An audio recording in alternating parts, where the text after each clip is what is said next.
ఒక విచిత్రమైనటువంటి పరిస్థితి ఏంటయ్యా అంటే ఆహ్, ప్రభుత్వం మనకి తెలియకుండా ఇప్పుడు మనం హోటల్‌కెళ్తాం. చిన్న చిన్న హోటల్‌లో అయితే ప్రాబ్లమ్ లేదు. రెస్టారెంట్‌లకెళ్ళినప్పుడు, పెద్ద రెస్టారెంట్‌లు, పెద్ద హోటల్‌కెళ్ళినప్పుడు మనం ఆహ్, ఎవరైతే మనకి వడ్డించేటటువంటి సర్వర్‌కి మనం ఆటోమేటిక్‌గా టిప్ ఇస్తాం. కానీ హోటల్‌లో ఒక తెలివైన పని చేస్తున్నాయి.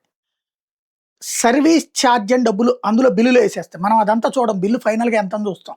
దాంట్లో మనం తిన్న పదార్థాలు, ఆ తిన్న పదార్థాల తర్వాతన దాని మీదన ఏదైతే టాక్స్ ఎంత, జీఎస్టీ ఇయన్నీ ఉంటాయి. మనం అయన్నీ చూడం. దాని కింద సర్వీస్ ఛార్జ్ అనేస్తారు. సర్వీస్ టాక్స్ వేరు, సర్వీస్ ఛార్జ్ వేరు. సర్వీస్ ఛార్జ్ అంటే మనం ఆ సర్వర్‌కి వాళ్ళిస్తామన్నట్టు. వాళ్ళు అట్లని మొత్తం ఇస్తారా అంటే ఇవ్వరు. అది ఒకవేళ అది ఉందని చెప్పేసి మనం టిప్ వేయడానికి ఇవ్వకుండా ఆగుతామంటే కుదరదు. టిప్పే అది అదే అవుతుంది. ఇది సైలెంట్‌గా వేస్తున్న సర్వీస్ ఛార్జ్. ఈ సర్వీస్ ఛార్జ్ చేయడానికి చట్టం లేదు.